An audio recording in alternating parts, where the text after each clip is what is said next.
New data shows Netflix's NFL Christmas Day games garnered 1.5 times more total engagement for advertisers than the average NFL regular season game, showing the value of sports on streaming. Joining us right now to take a look at the state of the ad market is Kevin Krim. He is EDO president and CEO.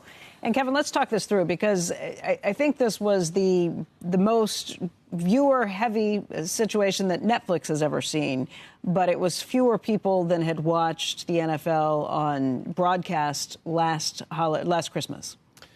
That's right. So you had a record audience for streaming live sports, and yet it was less than the broadcast total last year. And that is what happens when you put a paywall in front of an audience, right? You're going to lose some amount of people, but it was still quite a large audience for any live sporting event. So let's talk through what you found, just in terms of the ads and their effectiveness. How do you measure that? What'd you find? Right. So at EDO, we measure the outcomes driven by TV commercials. We work with all the major media companies, NBC Universal, Disney, Amazon, Netflix. And what we're looking at is the investment grade behaviors, the middle of funnel behaviors that are driven by ads after someone's exposed to those ads. And those predict market share or sales. And what we saw was that an ad on Christmas Day games on Netflix, they had 1.5 times more total engagement than you got in your average NFL regular season game. So you had a both big audience and you had a highly engaged audience. Meaning that they would click through and go find more information, or click through and go buy? That's how you measure it? Search, web visits, and app usage for the brands that are advertising. So who did the best? Which advertisers? We saw a really interesting mix. This was different than, let's say, Amazon's Black Friday game in terms of what was performing. Where you would just expect people would go straight through to Amazon and stop shopping. And start shopping. Yeah. Here you had entertainment ads. And very interestingly, Netflix's own original properties, their own titles, did incredibly well. You had, in our top 10 ads, a bunch of Netflix properties. Squid Game Season 2 was the top single performer. Or people think, oh, maybe that's more interesting than the game where they're getting blown out right now, so I'm going to go watch it right now. Possibly. Although, they sustained a high average audience. Yeah. So it was impressive. But you saw entertainment, you saw pharmaceutical ads. We had 3 GLP-1 ads. Those were the only 3 pharma ads in the 2 games. They all were in our top ads. Wow. And was that a situation where people were going and searching to find out more about GLP-1s? Right. You had as soon as that? Wegovy, Mounjaro, and Zepbound all in the game. That's interesting. I would think everybody on the planet knows what these things are at this point.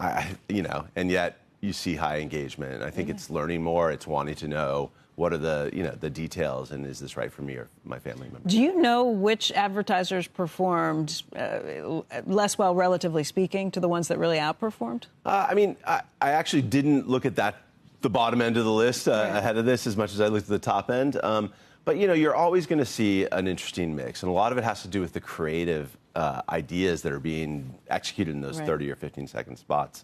Better creatives just do better in our data. Yeah. So the advertising message still matters. It does the matter marketing message still matters in all of these things, but so does the way that you're going to get at the engagement level you get back. That's right. I thought it was pretty interesting that Beyonce's performance drew the most viewers through all of it. And, That's right. And you found the same thing with engagement. There's a real Beyonce effect, and it's fascinating to see that typically a blowout, and we had 2 pretty bad games. Not games, Joe was complaining about the quality of the games before. Agree. Right.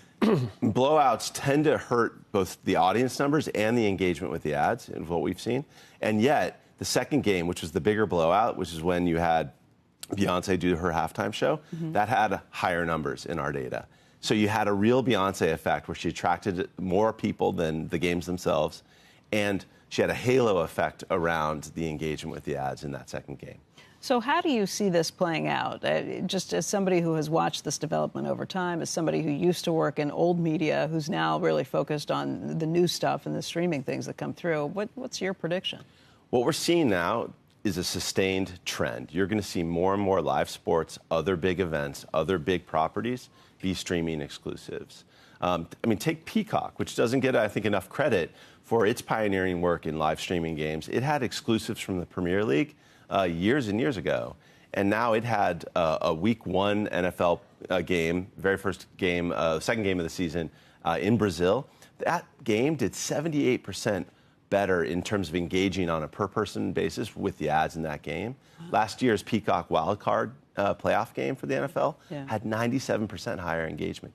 That translates to higher value for the advertisers, which means they're willing to pay more.